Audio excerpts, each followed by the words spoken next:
see everybody. Thanks for coming by. So, a meeting with the governor that the governor requested, and so we came in hopeful that there would be some suggestions or some sort of offer or assistance. And so the first thing we did was stop and listen and ask the governor, what he was looking for from this meeting. There wasn't anything really on the governor's agenda, and so I reiterated our position that governor, of course, in the last couple weeks here, Republicans have made some significant offers. We've met him dollar for dollar when it comes to K-12 education. We put another $30 million on public safety judiciary. Transportation is incredibly close. 99% of the transportation budget is dedicated funding. It has nothing to do with the general fund, and that we really feel the place to start is where we are in agreement and close to agreement, and that it would be helpful for the people of Minnesota to get some wins under our belt and get those bills accomplished to start with, and then work towards where we have more, where we have some differences. And then I'll turn it over to the speaker. The speaker came up with yet another offer or suggestion for negotiations. Again, to Senator Koch's point, we had produced a spreadsheet. I think you all have it now that how we filled out our spreadsheet, where we've made our offers. And yes, it has no offers on the other side or no movement on the other side. So we were hoping to have that filled in. That was not filled in, was not prepared when we got there. So rather than have another meeting about some of the details, I had an experience with building the Maple Grove Hospital where we had a couple of folks that wanted to partner but couldn't quite find a way to dance with each other. So we came to the idea of literally locking ourselves in the room. So from Friday and Saturday, we will spend all day, the governor, Amy, and I, Senator Koch, Majority Leader, and I, in a room negotiating these bills. We won't leave until we have some at least consensus or a framework that we can then take back to our members, the governor can be comfortable with. But the point being that without the three of us in a room talking about these bills in great detail and coming to agreement between the three of us, it's going to be awfully difficult for all of us to come to agreement. So we've committed, we'll get you the details on the areas and what is going to be included, but this is a way for us as leaders it comes down to the three of us coming to agreement on these bills. The ones to Senator Koch's point that are very, very close, get those off the table, check the box, and have those agreed to. So that people who are out there wondering why, if they're 99.6% of the way there on funding levels, or if the budget isn't, like transportation isn't dramatically affected by the general fund, why wouldn't you sign those bills? Get those off the table, or get agreement on those bills, so that we can move forward on the rest of the budget and get to the ones that, yes, are going to be stickier, but that have to come to agreement for the citizens of the state of Minnesota, and also as our obligations as leaders. So we'll get you the details as they come, as we kind of finalize them, but this is something that we think is a way for Amy, for the governor, Majority Leader, and I to get into a room and make sure that these budget bills not only get negotiated, but get completed. Did the governor agree to that? Yes, Lock in? Yes, he did. Wouldn't this be the piecemeal approach that he's up even this morning repeated he was against? Tim, I just think we're beyond that. We have so many areas of agreement. We have areas that we're, at least I think it's fair to say, we're very close. Let's get through those.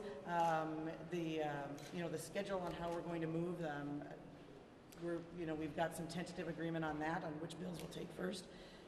But all areas of budget will be discussed. All areas of the budget will be discussed is the plan for Friday and Saturday.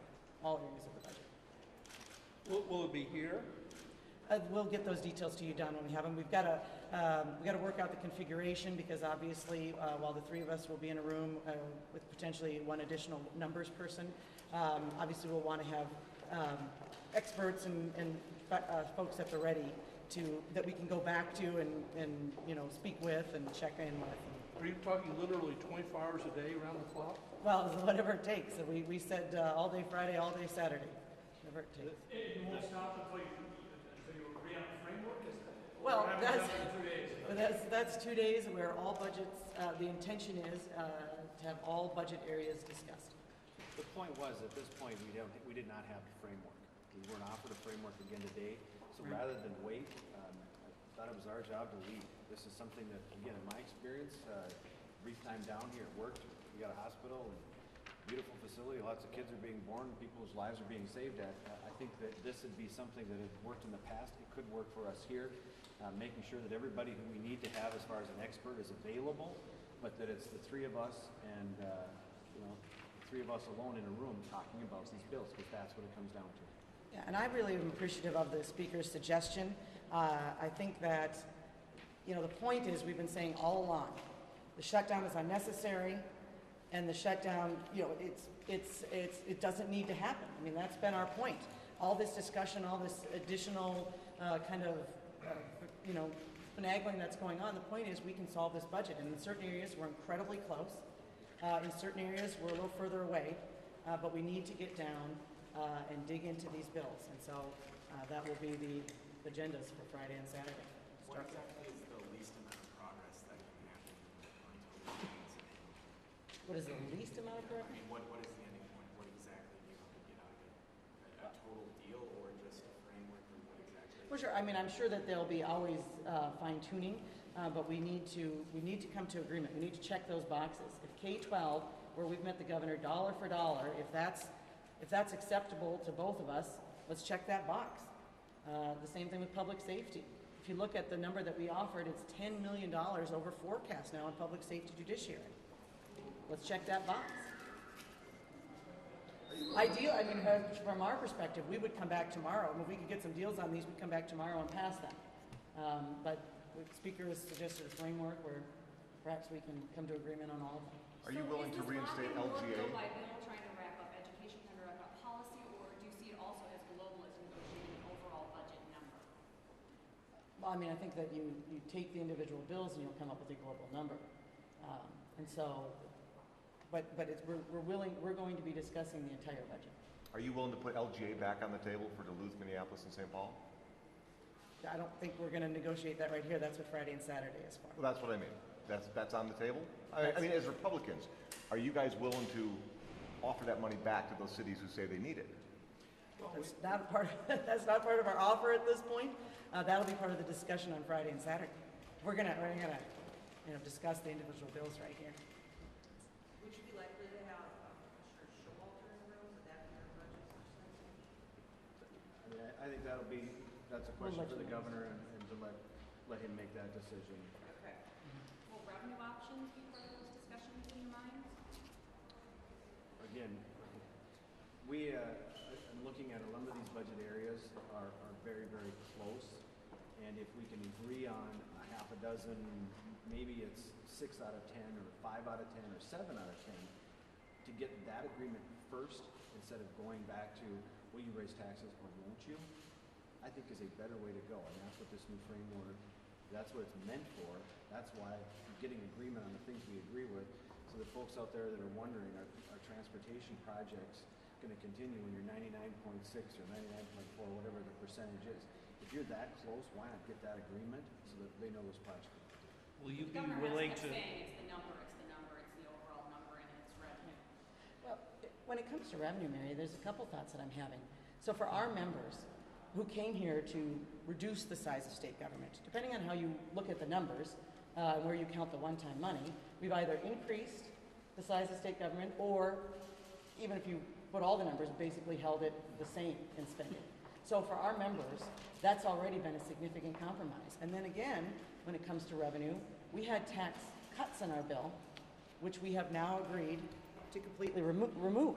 So on two major philosophical areas, or what we came here to accomplish, it's the Republicans that have been compromising. The governor has continued to contend when it comes to revenue that he needs more. He needs more spending and more taxes. That's been his position from the beginning, and he's not moved off of that. That's some of the discussion that we had in there again today. The speaker brought that up once more. But I think it cannot be said enough that the compromises have been coming from Republicans. So is there any scenario in which you would move off $34 billion during course of this discussion Friday and Saturday? I would say that, again, is letting the really good get in the way of the perfect. You know, if you agree on half a dozen different things out of 6 or 7 out of 10, and you have to get to perfect, you're never going to be able to realize the good.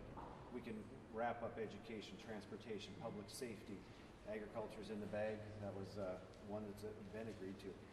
What we're saying is you cannot let the really, really perfect get in the way of the pretty darn good. Pretty darn good would be wrapping up transportation, because then those road projects that have very little to do with our general fund budget get to continue and get to progress over the course of the summer, so we can realize our second season after winter, which is road construction. But the governor says without new revenue, it sounds like these meetings Friday and Saturday are pointless. And he says that's what he has to have. He has not moved off that, just like you haven't moved off your position. Well, again, we're not going to let the perfect get in the way of the good. This is an opportunity to come together on a number of areas where we are very, very close, get agreement, get, as Amy has said many times, get a win under our belt, score a few runs. That's the idea behind this. If we're going to, again, get into this debate that out here we have with you in there, we're never going to agree on those 5 or 6 or 7 or 8 bills. Will gambling revenue come up in these meetings? Is that a possibility, or is that completely off the table with everything else? Again, we're not going to bring up the items that will be negotiated in there out here. So you would come back with a special session then? To take care of the bills that you've cleared up ideally? Well, ideally, we would absolutely be supportive of that, and we made that very clear to the governor that, But he's agreed to that portion. well, I won't speak for the governor on that portion. He's agreed to these meetings. He's agreed to these meetings. And again, we just stressed to him that why on earth, you know, we have some close agreement. And again, we are very supportive of the idea that let's get a number on transportation. We'll come on in and pass that bill and make sure that road construction follows. We've got a number on K-12. We will come in and we will make certain that school districts, parents, teachers, and students know what their budget's on. I think that's a win. Now, you know, that's up to the governor, but we would support any of that.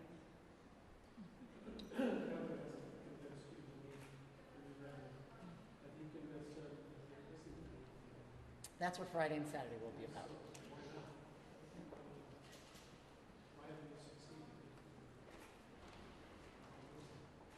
Well, Amy said that would be for Friday and Saturday, and that would be a question for you to ask him as well. How optimistic are you this will resolve the deal by the Saturday? We continue to be optimistic, Don. I think that's what's important. Obviously, there's a great deal. Minnesotans are watching, and they're concerned, as we are. You know, we talked to Minnesotans, and they expressed concerns. Yesterday we were on the radio, and they talked about making sure that potholes were filled and that education moved forward, that was important to the state. And I said, guess what? We're within 99.6% of one number, and we're 100% on the other. So yeah, I agree. Let's get those done. So I just continue to be optimistic. If we start from that, I said if we get wins under our belt, if we can, you know, check off a few boxes, get some wins for the people of Minnesota, then we can work this through, and there is a path. I believe that. By checking off a few boxes, do you mean you would like the legislature to call back to act on bills individually, which it sounds like the governor doesn't want? Well, I think we need to go through Friday and Saturday, and I think those are going to be incredibly important. And so, I don't know that I'd anticipate a special session Friday or Saturday. We're open to that, but I think that we'd be open to that. But I think the overall discussion's important.